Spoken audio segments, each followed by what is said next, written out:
एक वन जंगल में टुनटुनी चिड़िया अपनी सास सुंदरी कौवी और अपने पति कालू कौवे के साथ रहा करती थी। टुनटुनी चिड़िया के शादी को अभी कुछ ही महीने गुजरे थे कि अचानक से उसकी तबीयत बिगड़ जाती है और उसे उल्टियाँ होने लगती है।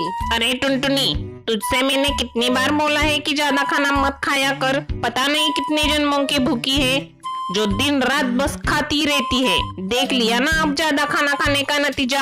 आज रात तुझे खाना नहीं मिलेगा, आज तू खाएगी नहीं। पर माँ जी, आज तो मैंने भोजन ही नहीं किया है। सुबह से तो मैं बस घर की कामों में ही लगी हुई थी। अरे वाह भाई वाह, झूठ बोलना तो कोई तुझसे सीखे। अरे जब मैं सुबह किचन में गई थी तो तुम्हारा मुंह तो चब रहा था। अब ज्यादा बहस मत कर, आज तुझे खाना नहीं मिलेगा। जा जाकर अपना मुंह पानी से धो ले और नींबू पानी पी ले, सब कुछ ठीक हो जाएगा। अब जा जल्दी। माँ जी, पर एक बार डॉक्टर को दिखा लेते हैं ना।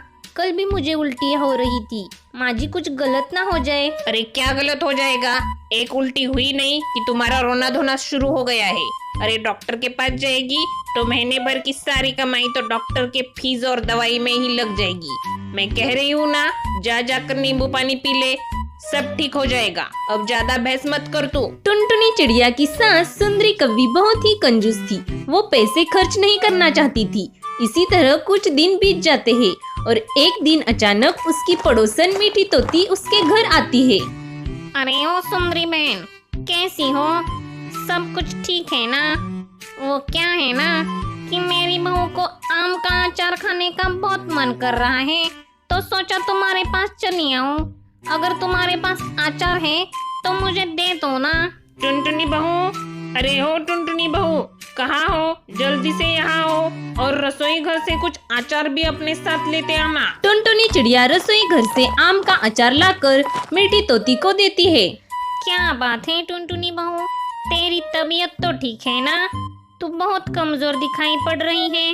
अरे नहीं नहीं मीठी बहन, इसे कुछ नहीं हुआ है। ये तो दिन भर में 10 रोटियां खा जाती है और तू बहुत दिन बाद आई है ना मेरे घर, इसलिए तुझे ऐसा लग रहा है। अब तूने अचार ले लिया है तो तू अब जा अपने घर, टुनटुनी को बहुत काम है। अरे अरे सुंदरी बहन, तुम गुस्सा क्यों हो रही हो? मुझे लगता है कि तुम्हारी बहू टुनटुनी गर्भवती है। तुम एक काम करो, तुम इसे एक अच्छे से डॉक्टर को दिखा दो। इतना बोलकर मीठी तोती अपने घर चली जाती है। अरे तो यही बेटी हुई है, घर का काम कौन करेगा? तेरा बाप। माँ जी, मुझे मसाला पीसने के लिए मिक्सी चाहिए, पर मिक्सी कहीं दिखाई ही नहीं दे रही है। माँ जी, क्या आपने उसे अलमारी में रख दिया है? अरे बहू, तुझे पता नहीं है कि आजकल बिजली का दाम कितना बढ़ गया है? जाकर सिलबट्टी में मसाला पीस ले। वैसे भी देख रही हूँ इधर से, काम करने में तेरे बहुत नखरे हो रहे हैं। सुंदरी कौवी अभी अपनी बहू टुनटुनी चिड़िया को डांट ही रही थी कि अचानक से टुनटुनी चिड़िया को चक्कर आ जाती है और वो बेहोश होकर नीचे गिर जाती है। सुंदरी कौवी टुनटुनी चिड़िया पर पानी की चींटे मारती है, पर फिर भी टुनटुनी चिड़िया को होश नहीं आता।